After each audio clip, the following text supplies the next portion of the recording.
Aku dadak mawi Togog. Mergo Togog kuwi adine Semar dadi ngerti lambe atine. Ora mokal yen pinter boyong pusaka mergo pancen tak gawe Semar Togog. Nanging kula niku tansah deg-degan. Deg-degan kepiye? Menika menangi kula mangke kedenangan ku dados punapa niki mangke kula. Duh yung.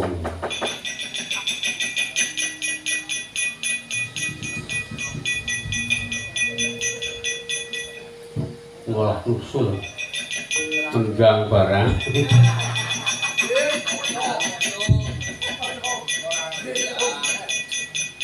Alah kesinggung. Kok iso ya kok ngono kesinggung. Kagak. Koyo dadak nusul, Pak. Alah karena aku ngawat-awati kowe kok, Gak. Wong arep tumindak culika kok kowe ora tok pikir. Mergo kowe ora arep nampa ganjaran to. Yo dikokon karo Durna, yo kon nyolong kembang to. Aku ngerti. Ning yo kemau ke nek kowe engko duwe kabejan oleh kekucah saka Penemban Durna, ya kemau arep dingae akeh kae pamane aku arep njaluk.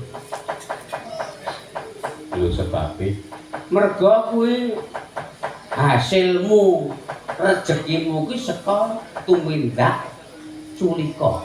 Colong jupuk barange tangga kuwi ora becik.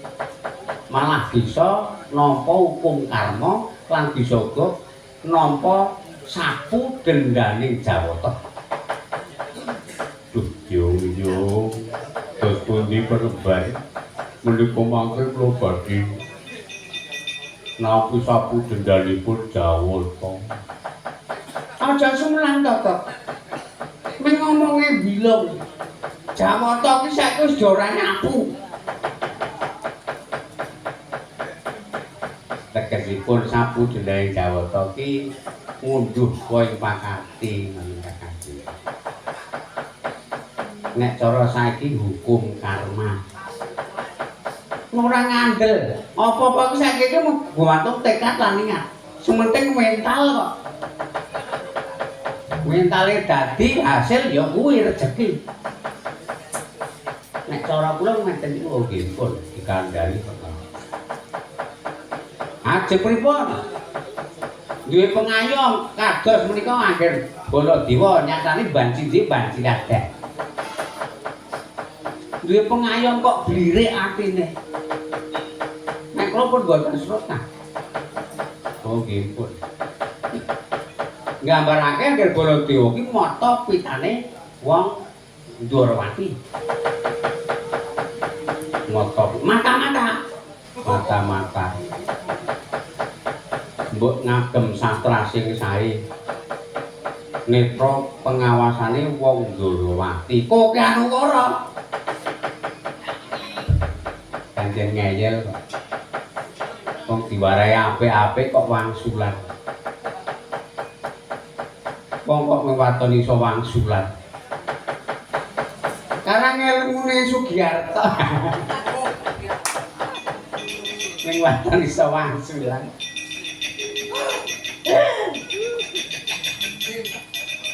Niki mangke ingkang kula eling-eling kejaba namung aturipun bilung. Ing ngaten kula tak wangsul mawon mangke tak nggih sapu dendaning Jawata. Arep ndelik tekan ndi kae ngerti tak tutke ora doyan mangan. Iki penyakit lho nek memarani.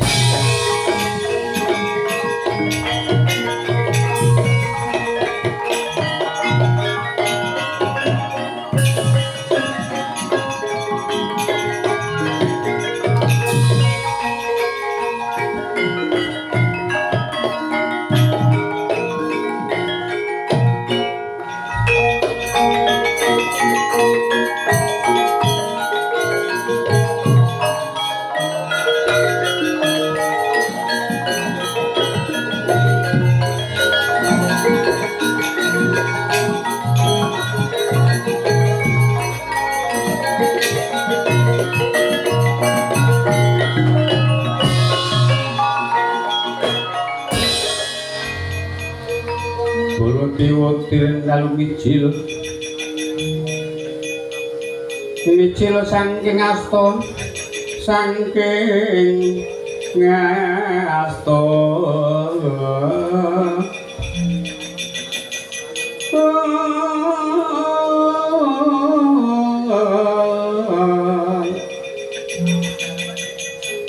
mulan risang kongso dewa kawanjing telengi ngayuda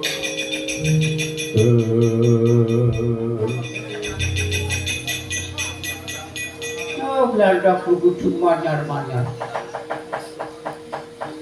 Mboten badhe pangling menika angger kula diwu.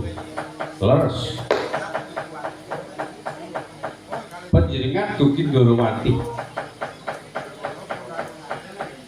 Kula badhe nyuwun priksa ingkang damel Kakang Semar menika sinten?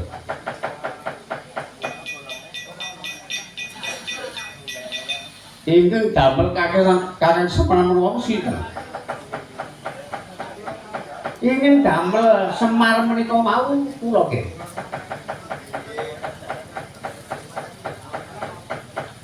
Menggak kesanipun. Panci kula jarak Semar kula damel mawi togo. Iki supados nglembat pusaka Puspita Wijaya Kusuma. Badhe kagem menapa? Menapa panjenengan boten ngertos? Bilih angger Duryudana menika badhe ngudi wahyu Eka Jati. Sak menika sampun enggah wonten pasitran Gondomayit. Wonten ngarsanipun Ibu Betari supados dipun rigenaken saged nampi wahyu Eka Jati. Lah panjenengan kok pengayom? Ngaten. Wonten rembag kados ngaten kan boten prisa. Boten wonten pawartos menapa-menapa. Ingkang naminipun pengayom menika boten sah dipun caosi pawarta boten sah. Ingkang naminipun rombongan menika boten sah dipun bulan bali dikabari anggere menyang di WA menyang bukan takon tanggalan. Nek dadi rombongan to ngungah tanggalane dhewe-dhewe. Bola-bali goleki. Kancane wis do tekan nggone wis subuh latihan mah mijeti wong liya. Cuma dadi tukang pijet kok.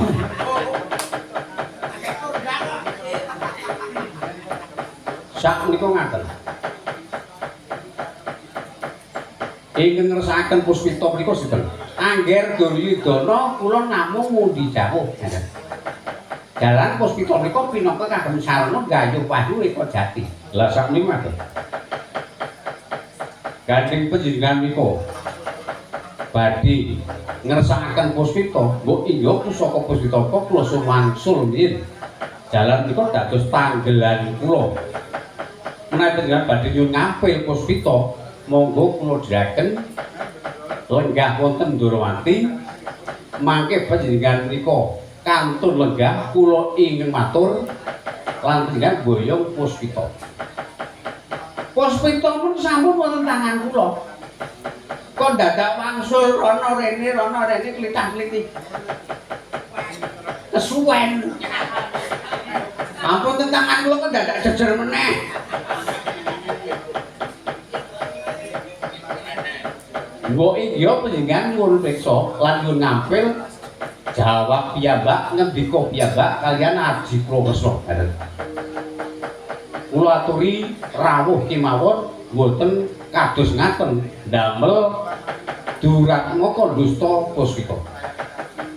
Durna niku kan jejer Ndorowati ngampil Puspita. Kaya ora ngerti biasane. Jejer Ndorowati, tamune Durna nyilih pusaka. Terus metu kesetaki, terus nang alun-alun. Alah. Prei-prei.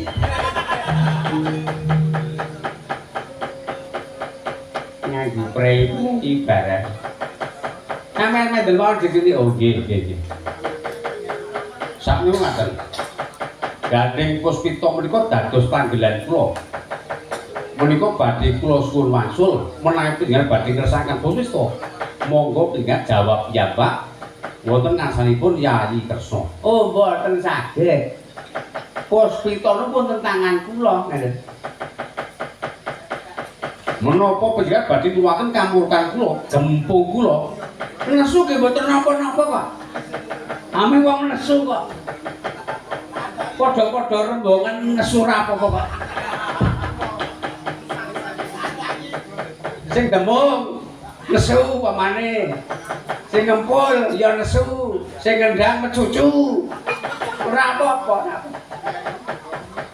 Pancen kudu ngono kok asik e. Asik e. Ame wong nesu kok. Sakmenika sepisan malih kula tak matur gandeng Puspita menika dados panggilan kula. Badhe kula suwun wangsul. Ngaten.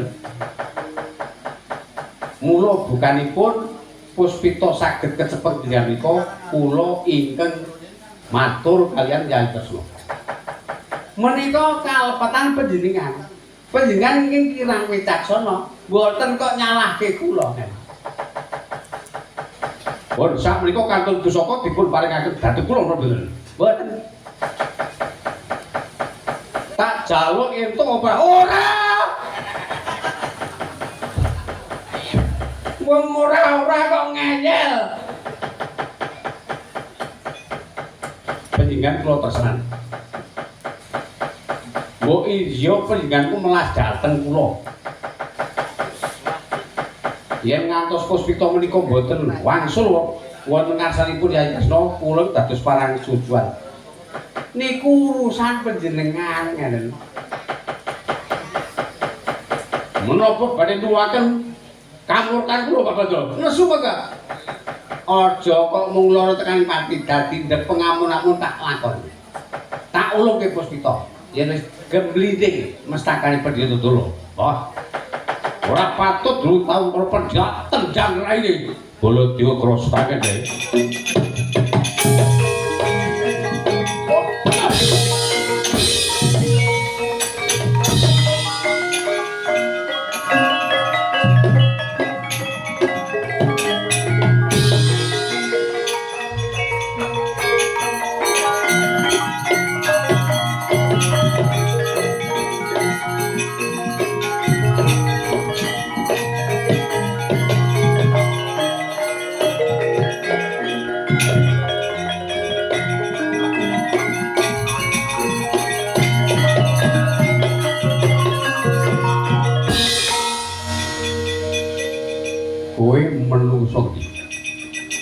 Kowe menungso ngendi?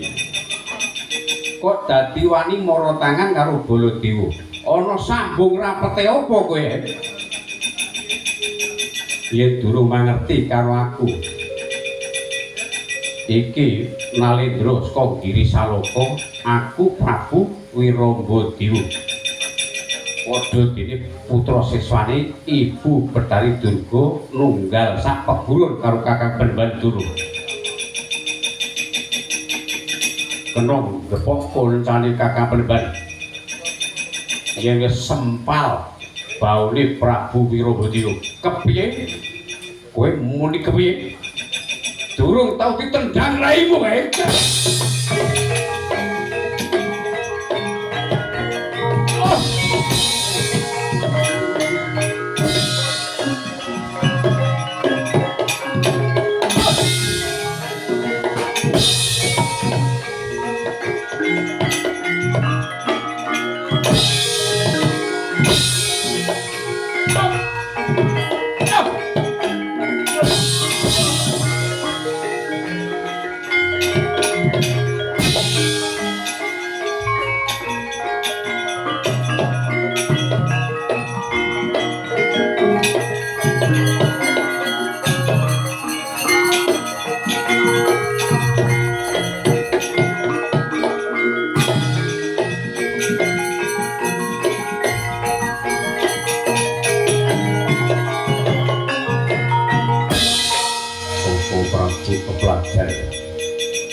Wonten paidamel napa ora? penyakit ora patut. Jebul pancen bener pengendikane Yayi Kresna.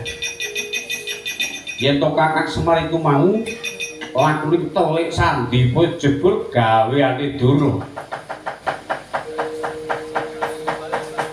Nanging Pendhita Doro dadak nganggo wadyabala ana senopatine. Pengagune sak keburun karo Paman Doro. Nanging durnanipun nonton ana larang ngaten. Sopi mundur sekejap. Kula badhe manggi Prabu Wirabadiwa. Wis mongso Bro Yayi.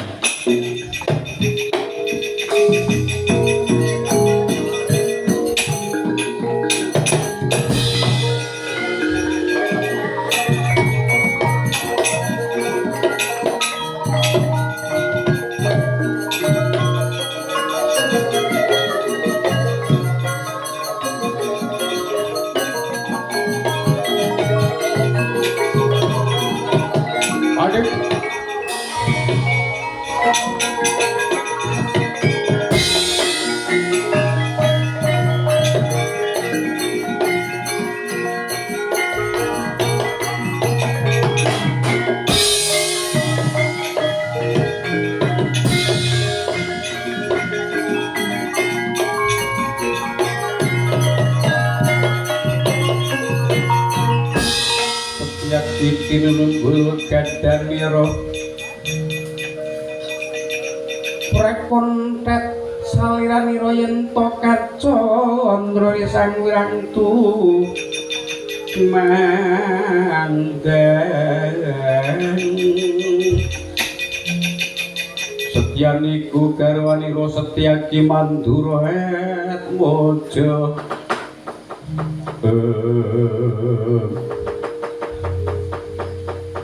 Bolo Dewa mudhun.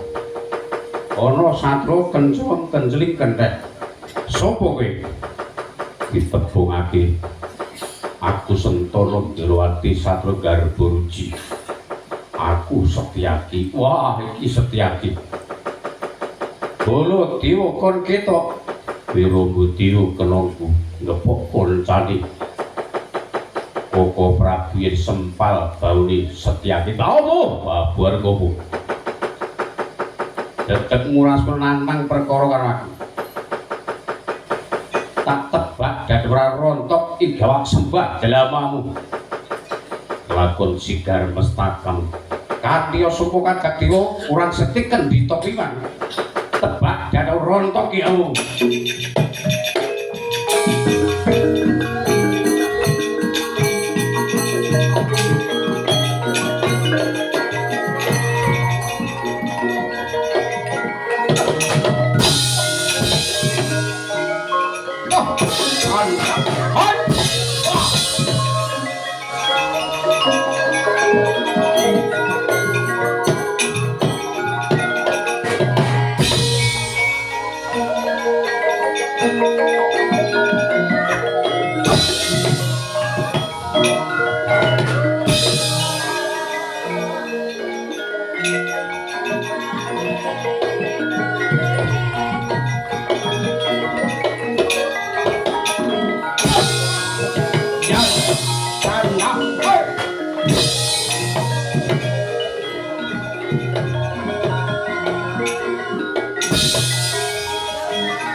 Aduh. Hai, saja saya usir. Coba ini. Hai.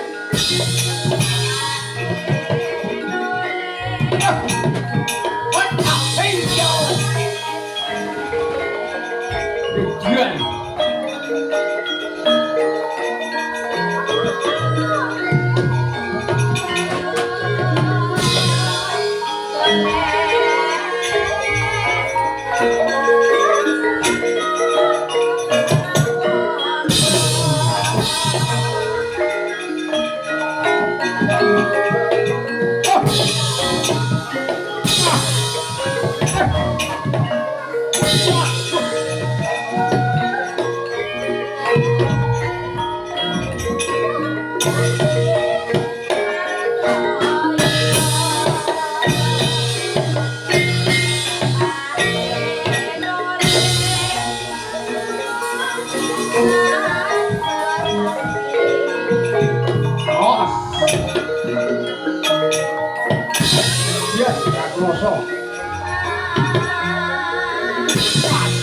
Banteng gue.